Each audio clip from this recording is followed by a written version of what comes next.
ಇಂದೇ ಡೌನ್ಲೋಡ್ ಮಾಡಿ ಮತ್ತು ನಿಮ್ಮ ನೆಚ್ಚಿನ ಶೋಗಳನ್ನು ಆನಂದಿಸಿ.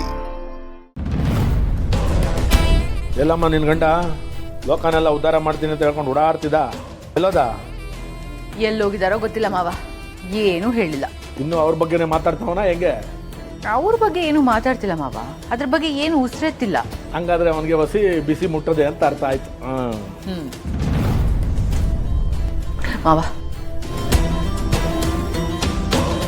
ಓಹೋ ಏನಯ್ಯ ದೊಡ್ಡ ಮನುಷ್ಯ, ಏನ ನಾನು ದುಡ್ಡು ತಂದಿರಂಗದೆ ತಂದಿದ್ಯಾ? ಹೆಂಗೆ? ಹೌದು, ತಗೊಳ್ಳಿ, ಕರೆಕ್ಟಾಗಿ ಎಣಿಸ್ಕೊಳ್ಳಿ. ಆಮೇಲೆ ಮತ್ತೆ ಗಲಾಟೆ ಮಾಡೋದಕ್ಕೆ ಬರ್ಬಿಡಿ.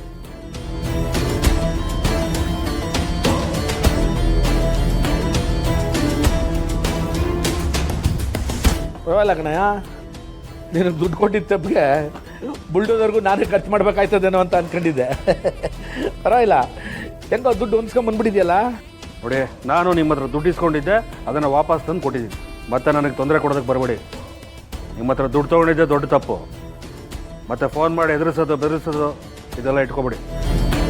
ಓಹೋ ಪರವಾಗಿಲ್ಲ ಕಣಯ್ಯ, ನೀನು ನನ್ನ ಹತ್ರ ದುಡ್ಡು ತೊಗೊಂಡಿದ್ದೆ, ನನಗೆ ವಾಪಸ್ ಕೊಟ್ಟಿದ್ಯಾ, ಅದ್ರಲ್ಲಿ ತಪ್ಪೇನದೆ? ಅಲ್ಲ, ನಾನು ದುಡ್ಡು ವಾಪಸ್ ಕೊಟ್ಬಿಟ್ಟು ನಿನಗೆ ಎದುರಿಸೋದು ಮಾಡಬೇಡಿ ಬದರಿಸೋದು ಮಾಡಬೇಡಿ ಅಂತ ಅಂದರೆ ಏನೇ ಅರ್ಥ ಅದು? ಅಲ್ಲ ಕಣಯ್ಯ, ನಾನು ಕೇಳಿದ ತಕ್ಷಣ ದುಡ್ಡು ತಂದು ಕೊಟ್ಬಿಟ್ಟಿದ್ದಿದ್ರೆ ನಿನಗೆ ತೊಂದರೆ ಆಯ್ತಿತ್ತಾ? ಹೋಗ್ಲಪ್ಪ, ನನ್ನ ಹತ್ರ ದುಡ್ಡು ತೊಗೊಂಡೆ ತಾನೇ, ದುಡ್ಡು ತೊಗೊಂಡಿದ್ದ ತಕ್ಕನಾಗಿ ನೀನು ಕೆಲಸ ಮಾಡಿದ್ದಿದ್ರೆ ಈ ದುಡ್ಡು ನನಗೆ ಬೇಕಾಗಿತ್ತು. ನನ್ನ ಪರಿಸ್ಥಿತಿ ಹೀಗಿದೆ ಅಂತ ಗೊತ್ತಿದ್ರು ನನ್ನ ಪ್ರಾಣ ತಿಂದ್ರಲ್ಲ. JCB ತರಿಸಿ ನಾನು ಮನೆ ಓಡಿಸ್ತೀನಿ ಅಂತೆಲ್ಲ ಎದುರಿಸಿದ್ರಲ್ಲ. ಈ ರೀತಿ ಯಾರಿಗೂ ಮಾಡಕ್ಕೆ ಹೋಗ್ಬೇಡಿ, ನಿಮ್ಗೆ ಒಳ್ಳೇದಾಗಲ್ಲ. ಅಲ್ಲ ಕಣಯ್ಯ, ನೀನೇನೆ ನನಗೆ ಒಳ್ಳೇದಾಗಲ್ಲ ಅಂತ ಹೇಳೋದು? ಅಲ್ಲ ಕಣಯ್ಯ, ನೀನು ನನ್ನ ಹತ್ರ ದುಡ್ಡು ತೊಗೊಂಡು ಸ್ವಂತ ನಿನ್ನ ತಂಗಿ ಜೀವನನೇ ಹಾಳು ಮಾಡಕ್ಕೆ ಹೋಗಿದ್ದೆ, ನಿನಗೆ ಒಳ್ಳೇದಾಗ್ಬಿಡ್ತದಾ? ನನ್ನ ಮನೆಯಲ್ಲೇ ನಿಂತ್ಕೊಂಡು ನನಗೆ ಒಳ್ಳೇದಾಗಲ್ಲ ಅಂತ ಹೇಳ್ತಿದ್ಯಾ? ನಡಿ ಆಚೆಗೆ. ಆಯ್ತು, ನಾನೇ ಇಲ್ಲಿ ಇರಕ್ಕೆ ಬಂದಿಲ್ಲ.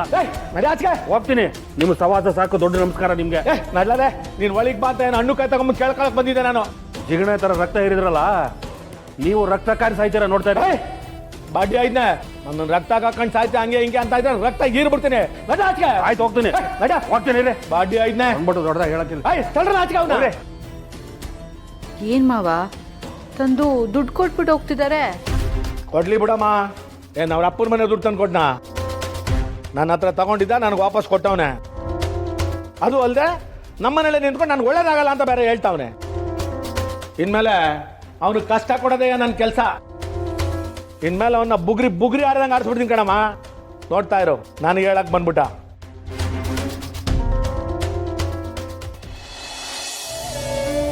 ಲಕ್ಷ್ಮಿ, ಒಂದು ಸ್ವಲ್ಪ ಅವಲಕ್ಕಿ ತಿನ್ನು. ಸ್ವಲ್ಪ ತಿನ್ನು ಲಕ್ಷ್ಮಿ. ಬೇಡ ರೀ. ಏನ್ರಿ, ನಾಳೆ ಗುರುವಾರಕ್ಕೆ ನಮ್ಮ ಅತ್ತಿಗೆ ಹೋಗಿ 13 ದಿವಸ ಆಗುತ್ತೆ. ಅವರೇನೋ ತಿಥಿ ಕಾರ್ಯ ಎಲ್ಲ ಮಾಡ್ತಾರೆ.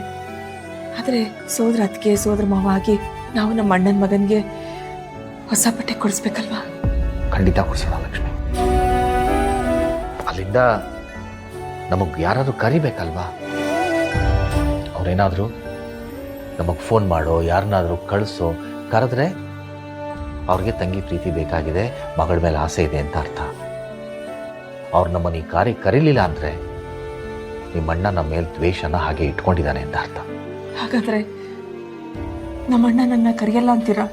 ಗೊತ್ತಿಲ್ಲ ಲಕ್ಷ್ಮಿ. ನೀನು ಮೊನ್ನೆ ಫೋನ್ ಮಾಡಿದ್ದಲ್ಲ, ಯಾರು ಎತ್ಕೊಂಡ್ರು? ಏನು ಮಾತಾಡಿದ್ರು? ನಮ್ಮ ಅಣ್ಣನೇ ತಗೊಂಡಿದ್ದ. ಮೊದಲು ಕೋಪದಲ್ಲೇ ಮಾತಾಡ್ದ, ಆಮೇಲೆ ಸ್ವಲ್ಪ ಸಮಾಧಾನ ಮಾಡ್ಕೊಂಡು ಮಾತಾಡ್ದ.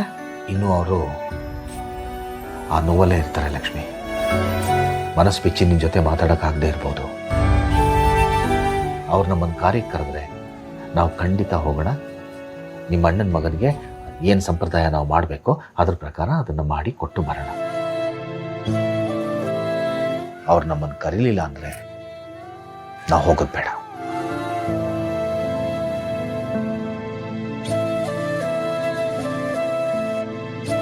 ಸರಿ,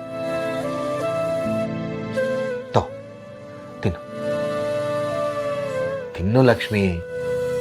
ತಗೋ, ಸ್ವಲ್ಪ ತಿನ್ನು.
ಈಗ ಉಸಿರು ಬಂದಂಗಾಯ್ತು.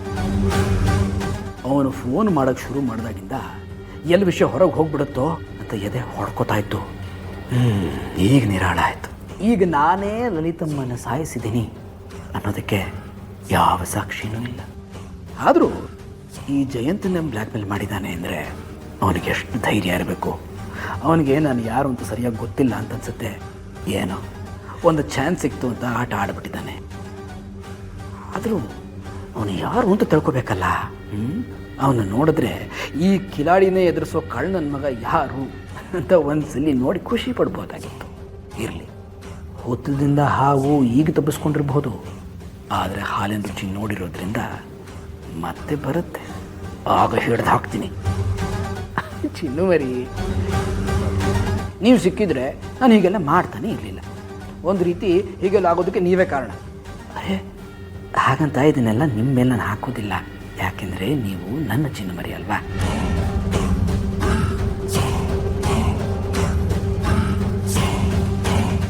ಜಯಂತ್, ಎಷ್ಟು ಖುಷಿಯಾಗಿದೆಯಲ್ಲ ಇವತ್ತು. ಈ ರೀತಿ ಖುಷಿಯಾಗಿದ್ದು ತುಂಬ ದಿನ ಆಗೋಗಿತ್ತು ಅಲ್ವಾ?